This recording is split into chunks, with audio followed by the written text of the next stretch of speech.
Hello friends, you are welcome to Can Studies. आज हम current affairs MCQ discuss करेंगे। आज से स्टार्ट करेंगे और आपके जो भी अपकमिंग एग्ज़ाम हैं, सीएपीएफ का एग्ज़ाम है, एनडीए का एग्ज़ाम है और आपके सीडीएस का एग्ज़ाम है, इनको ध्यान में रखते हुए ये एमसीक्यूज़ तैयार किए गए हैं, जिसमें से आज की जो इम्पोर्टेंट करंट इवेंट्स हैं, इसके अलावा जो पिछले दिनों की जो छूट गए हैं इंपॉर्टेंट इवेंट्स, उनको भी ध्यान में रखते हुए ये एमसीक्यू सेशन शुरू किया जा रहा है। चलो तो स्टार्ट करते हैं। फर्स्ट क्वेश्चन क्या है इसमें? फर्स्ट क्वेश्चन है अर्जुन MK1। अर्जुन MK1 क्या है? एक टैंक है, हेलीकॉप्टर है, या इंडिजिनसली डेवलप्ड मिसाइल है, या none of the above? Answer है इसका ए। ये क्या है? एक टैंक है, ये मेन मेटल टैंक है।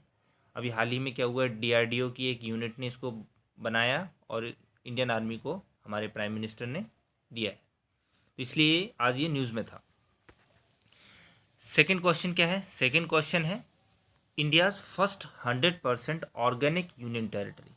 भारत का प्रथम 100% जैविक केंद्र शासित प्रदेश है। तो आपको ये तो पता ही होगा कि 100% ऑर्गेनिक स्टेट कौन सा था। वो तो सिक्किम था, काफ़ी चर्चा में रहा था। अब इसके बाद आपसे यहाँ पे क्या पूछा गया? Union territory. आंसर है इसका बी, लक्षद्वीप। तो ये आपको याद रखना है, ये फैक्चुअल क्वेश्चन है और इसके काफ़ी ज़्यादा संभावना है पूछे जाने के आगे वाले जो एग्ज़ाम्स होंगे उनमें।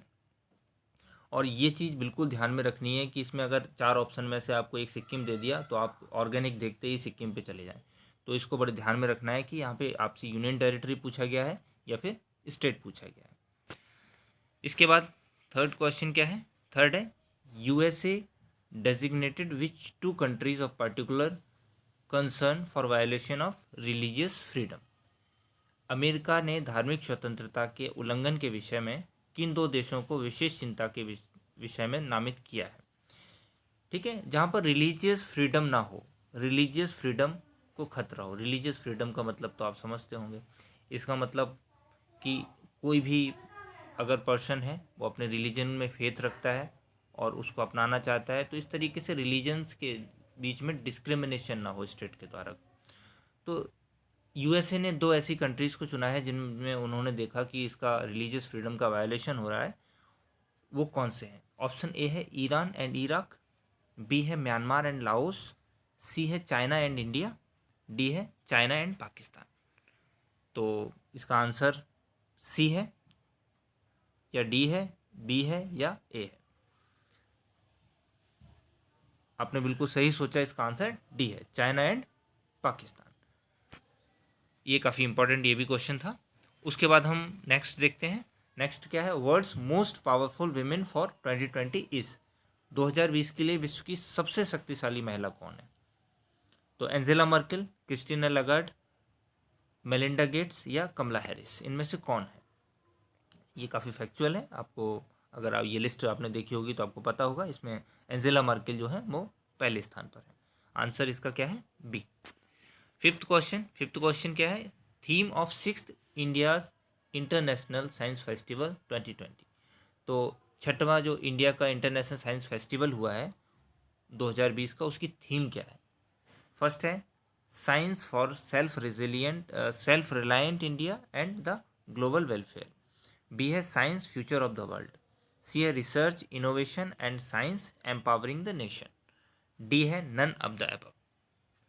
तो इसका आंसर है A, science for self reliant India and the global welfare, Atmanirbhar Bharat और वैश्विक कल्याण के लिए विज्ञान। अब इसको याद रखने का तरीका ये है, साइंस अब इस टाइम पे आत्मनिर्भर की ज़्यादा बात हो रही है अभी हाल फिलहाल में ही। तो 2020 का अगर आपसे पूछा है कि इसकी थीम क्या है, तो आत्मनिर्भर से रिलेटेड है। तो आत्मनिर्भर भारत और वैश्विक कल्याण के लिए विज्ञान। और ये थीम में क्या होता है कि इसके एक एक वर्ड को आपको याद रखना होता है। वो रिलायंट की जगह कुछ और कर देंगे, ग्लोबल की जगह कुछ और कर देंगे, तो इस तरीके से थोड़े से ही चेंजिंग वाले चारों ऑप्शन आ जाते हैं। तो इसको बिल्कुल अच्छी तरीके से देख लेना है कि कौन सा है। ठीक है, तो ये क्वेश्चन इस तरीके गलत नहीं होने चाहिए, क्योंकि ये पहले से ही पता होते हैं कि इनके आने की काफ़ी ज़्यादा संभावना है। 6th PASSEX naval exercise 2020 took place between. मतलब पासेक्स नौसेना युद्धाभ्यास किन के बीच में हुआ है? तो ये आपके लिए, आपको ये खुद करना है, खुद से करना है। इसमें ए है कि बी है कि सी है कि डी है, ये आपको खुद से करना है। Next question, question number 7। Question number 7 क्या है? Mission Sagar is related to. A है India as a preferred partner and first responder in Indian Ocean. B है extraction of minerals from Indian Ocean. C fight with pirates in Arabian Sea, या all of the above. तो mission Sagar किससे संबंधित है?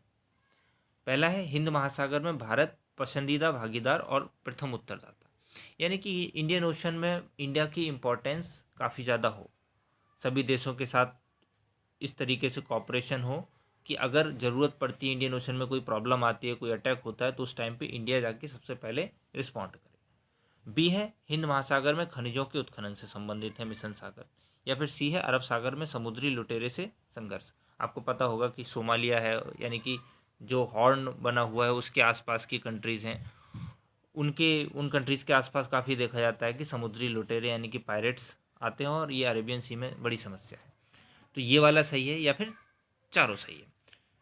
तो इसका answer A है, हिंद महासागर में भारत पसंदीदा भागीदार और प्रथम उत्तरदाता, यानी कि India as a preferred partner and first responder in Indian Ocean. Next question की तरफ चलते हैं। नेक्स्ट क्वेश्चन है 8th। India's 42nd communication satellite CMS-01 will cover. Bharat का 42वां संचार उपग्रह CMS-01 किसे कवर करेगा? ये भारतीय मेनलैंड है, उसको अंडमान और निकोबार और लक्षद्वीप, या फिर केवल भारतीय मेनलैंड, या सी भारत और उसके पड़ोसी देश, या डी केवल उत्तर भारत।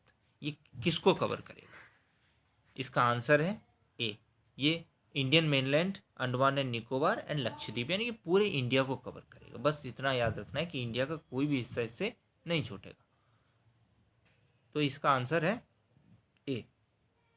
इसके बाद आपके यहाँ पे आंसर की दे रखी है, ये पहले का ए था, दूसरे का बी, तीसरे का डी, चौथे का बी, पाँचवें का ए, छठवां आपको खुद करना है, सातवें का ए और आठवें का ए आंसर्स है।